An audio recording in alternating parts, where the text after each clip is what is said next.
phase 5, dito tayo dadaan. Kaso sarado pa. Sarado yun.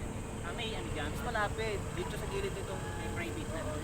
Yan ang ginagamit pang hukay upang magkaroon ng mga batong kinukuha sa ilalim para gawin siyang simento.